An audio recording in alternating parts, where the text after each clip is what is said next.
Boa noite. Gente, depois de amanhã, dia 8, é o Dia Internacional da Mulher. Eu achei que cabia muito essa pauta, que é com a doutora Andressa Heimbecher Soares. Falei certo, Andressa? Falou sim. A Andressa, ela é endocrinologista e ela vai conversar comigo e informar para vocês sobre diabetes, andropausa, e diz que a visão médica, a obesidade, é uma doença que deve ser tratada além da prescrição de dieta e medicamento. Tudo bem? Tudo bom. Aliás, eu gostei muito disso aqui, viu, Andressa? E diz que a visão médica em questão à obesidade tem que ser tratada como cada um. Isso, com cada é uma visão individual. Hoje em dia a gente fica muito preocupado quando vê um paciente tratando obesidade, que ele recebe um medicamento geral, só um inibidor de apetite, ele recebe uma dieta que na maioria das vezes não é personalizada para ele e não é identificado o padrão alimentar desse paciente. A grande questão hoje em dia que é necessário é a gente entender que o paciente ele tem que ser identificado o padrão alimentar dele. É diferente, por exemplo, de uma pessoa ansiosa que come doce para uma pessoa que é compulsiva e come bastante quantidade de comida. Muda, não pode ser o mesmo medicamento, ninguém é igual. Então a ideia é que seja identificado o hábito alimentar e com isso a gente consiga corrigir o hábito alimentar. Esse é o tratamento proposto da obesidade hoje em dia. Cada caso é um caso. Olha, Andressa, eu quando vi a pauta até me interessei muito, você sabe que acabou até por causa de uma amiga. Ela foi um médico, tomou uma bendita de uma fórmula, né? Claro que teve problemas seríssimos depois. Eu ainda comentei com ela, eu falei, gente, não tem milagre. Estava até lendo lá, não existe um milagre. Não existe. Né? E sem contar que não só essa mudança do hábito alimentar, mas que cada um tem lá o seu... Ou porque não faz exercício, come muito, é compulsivo, não sei o quê, ou porque uma doença, alguma outra coisa está causando a obesidade também, né? O que é muito comum é a pessoa vai num médico, procura o tratamento para emagrecer e recebe uma fórmula, que geralmente é uma fórmula genérica. O importante, quando a gente procura um profissional que trata a obesidade, é identificar, por exemplo, se tem alguma alteração hormonal que pode estar desencadeando a obesidade. Então, às vezes, alguma alteração de tireoide, alguma alteração no nível de um hormônio chamado cortisol, são fatores que vão propiciar essa pessoa a ganhar peso. E aí, ele só vai ficar tomando uma fórmula para inibir o apetite, mas ele não vai ser investigado. A questão aqui é a gente fazer o diagnóstico correto e quem precisa ser feito. Ok, fez a avaliação hormonal. A avaliação hormonal está ok, vamos começar a enxergar o que está acontecendo que está de errado, né? É pouco exercício, é comer pouco, mas comer errado, é comer na hora errada? Qual é o hábito alimentar que está fazendo com que aquela pessoa ganhe peso? Ou era uma pessoa que fazia muito exercício e parou de fazer exercício, mas continuou comendo a quantidade de comida que comia? Então isso a gente precisa olhar, por isso que a avaliação é bem individualizada. É uma consulta que não é uma consulta de 15 minutos. É uma consulta de pelo menos meia hora para você tentar entender como é que funciona a vida do paciente, qual é o hábito dele, qual é a angústia dele. Muitas vezes a gente também entra nessa parte, que é a parte do psicológico. Então, assim, é entender que às vezes é um paciente que passa o dia sem comer e chega de noite e ataca a geladeira, né? E aí ele não vai te contar numa consulta de 15 minutos. Andressa. Né? Você sabe que às vezes eu esqueço que eu comer, né? Eu esqueço. E aí tem aquela historinha sempre que eu tentava te perguntar, que assim, o seu corpo entende que, se não come, né? Assim, então eu vou armazenar. Tudo, exato. A ideia é que assim, se você treina o seu corpo para entender que você vai ficar muito tempo em jejum, o que ele vai fazer com a próxima refeição? Ele vai imediatamente transformar como reserva. Ele não sabe quanto tempo mais em jejum você vai ficar dali para frente. Então, principalmente você treinar com o paciente enquanto você oferece o tratamento para ele comer não necessariamente de 3 em 3 horas, mas em intervalos regulares, é importante para acelerar esse metabolismo. Um metabolismo bom é aquele metabolismo que sabe que a comida vai entrar naquele horário certo e ele se permite gastar, né? Um metabolismo lento é aquele metabolismo que não entende que muitas vezes a comida não vem. né? Toma um café de manhã. Engorda manhã. mesmo, né, Andressa? Engorda. A questão da velocidade do metabolismo é importante. Mas eu nem como quase nada. Exato. E você engorda. Agora, Andressa, sabe uma coisa que eu achei muito interessante aqui? Você vai até acabar me ajudando em algumas pessoas. Eu estava lendo que o endócrino, ele pode tratar dificuldades de engravidar. É isso? Exato. A gente só pensa na questão, eu não sabia, por exemplo. Quando fala em endocrinologia, muitas vezes a pessoa só se atém ao peso, Ao né? peso. Mas a especialidade ela é muito ampla, porque, por exemplo, essa questão da dificuldade de engravidar, tem algumas mulheres que têm a síndrome dos ovários policísticos. A síndrome dos ovários policísticos ela é caracterizada muitas vezes por uma dificuldade da mulher ovular e, com isso, ela ter a gestação. E o endócrino, ele entra porque esse mecanismo do ovário policístico ele está ligado à insulina, que é um hormônio que o pâncreas produz. Gente, eu já ia mandar, você vai no ginecologista. Também. Vá no ginecologista, ele é o nosso parceiro. É ele que vai ser o primeiro profissional que vai entrar em contato com essa queixa da paciente. Quer dizer que esse mecanismo... Sim, muitas vezes o mecanismo do ovário policístico está ligado à resistência do hormônio insulina. E com isso a paciente começa a ter um quadro que a gente chama de anovulação, ou seja, ela passa a não ovular.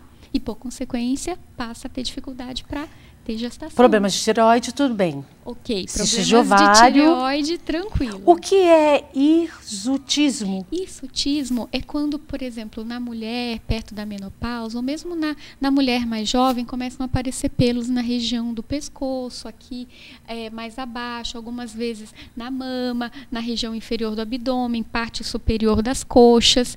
E esse crescimento de pelos, muitas vezes tem origem nos hormônios. Às vezes, por exemplo, o próprio ovário policístico, algumas pacientes pode fazer esse aumento de pilificação, mas outras glândulas têm que ser investigadas. Por exemplo, a glândula adrenal, que fica em cima do rim. Então, é importante essa visão que o hormônio faz você começar a enxergar o organismo como um todo, né? Gente, que interessante, eu jamais imaginei. Escuta, menopausa. O endócrino cuida de menopausa. O endócrino também cuida de menopausa. Menopausa também é mais um exemplo de parceria ginecologista e endocrinologista. Muitas vezes o paciente ele precisa ter um tratamento bem individualizado da questão da menopausa. E não necessariamente só repor o hormônio, mas começar a olhar também para a questão dos ossos, da qualidade dos ossos, do desenvolvimento de osteoporose. Muitas vezes o tratamento do calorão também vai ser bem específico, não necessita repor hormônio. E hoje em dia a gente tem uma ideia que a menopausa tem que ser vista conforme a queixa do paciente. E nem toda paciente vai precisar de reposição hormonal, né? Ai, você entrou. Olha, isso é um que eu queria muito falar. Então, não é todo paciente que precisa de reposição? Não é todo paciente que precisa de reposição hormonal. Hoje em dia, a necessidade de reposição hormonal está muito baseada nos sintomas. Então, se a mulher, no início da menopausa, tem muitos sintomas de falta do hormônio, que é o estrogênio, aí a gente entra com essa reposição. Então, ela se queixa um pouco de falta de vontade de ter relações, ela se queixa muito da região da vagina que machuca. Então, aí a gente tem indicação de pensar numa questão de reposição dos hormônios específicos da menopausa, o estrógeno e a progesterona.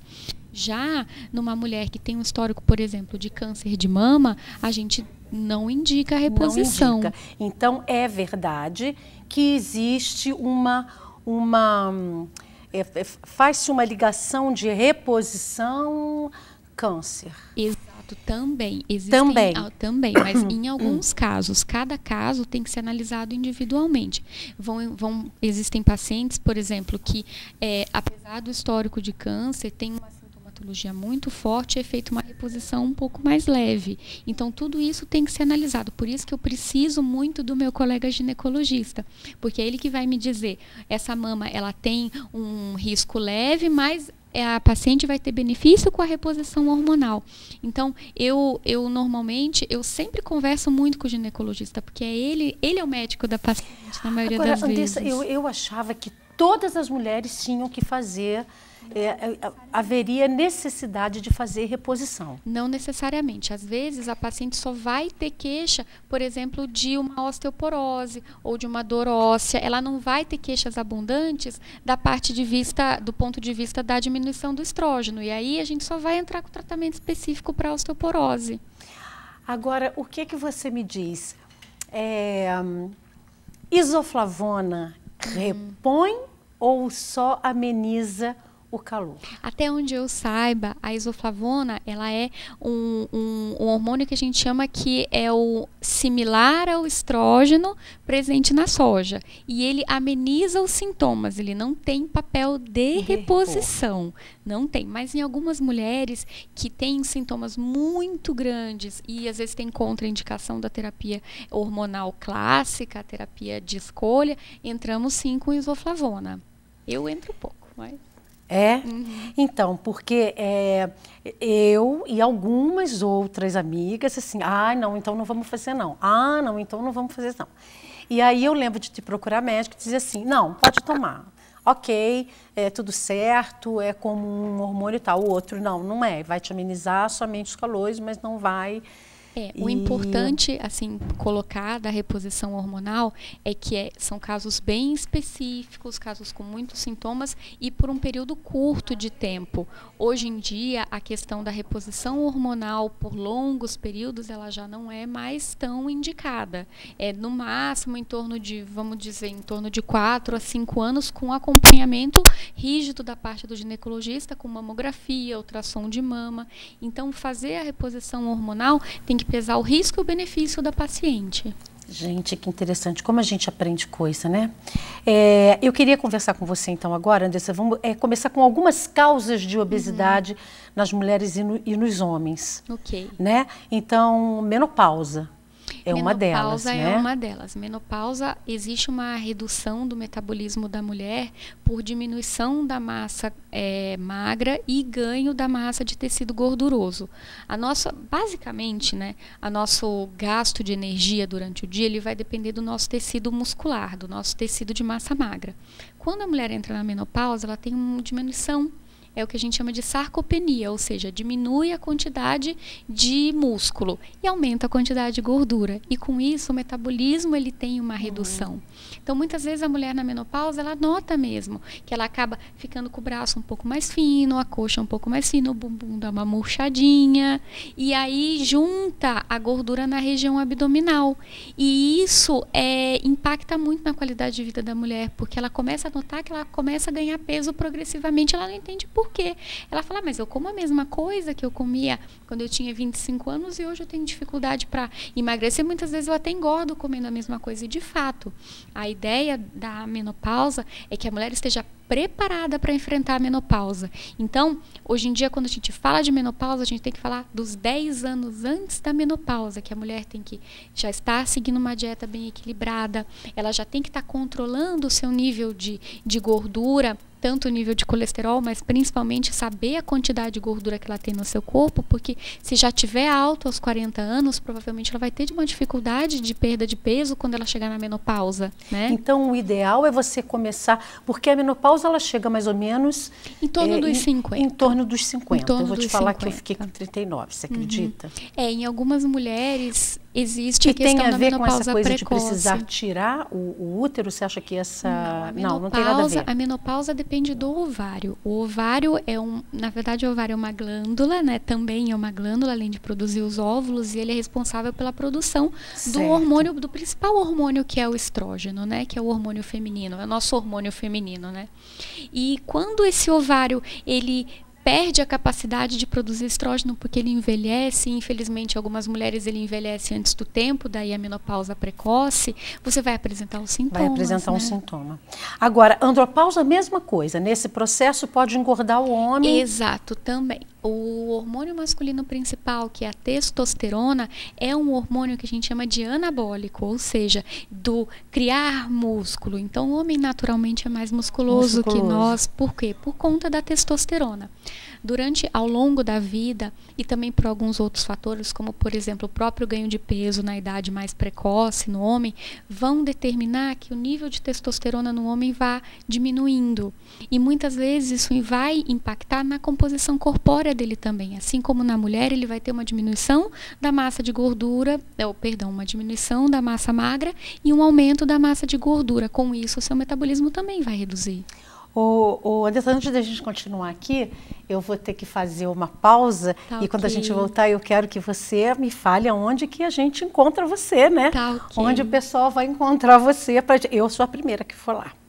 Andressa, muito obrigada. Vou esperar só um pouquinho, a gente vai batendo um papo aqui enquanto ele põe ali um intervalozinho, tá? Para agradecer meu patrocinador. Na Clínica Odontológica Takahashi Macedo, a equipe tem como base as novidades tecnológicas que deixam os tratamentos mais eficientes e menos traumáticos, além de contar com uma psicóloga que presta consultoria e ajuda a pacientes que sofrem com ansiedade. Uma equipe multidisciplinar de doutores que executam desde simples limpezas bucais até procedimentos cirúrgicos mais complexos, como os de transplante ósseo, bem como finalizam implantes em até 48 horas. Sob a direção dos doutores Arnaldo Takahashi e Luiz Macedo, a clínica conta com profissionais especializados e registrados no Conselho Federal de Odontologia, sendo alguns pós-graduados, mestres e doutores em suas áreas. Seja qual for sua necessidade, visite agora a Clínica Odontológica Takahashi Macedo.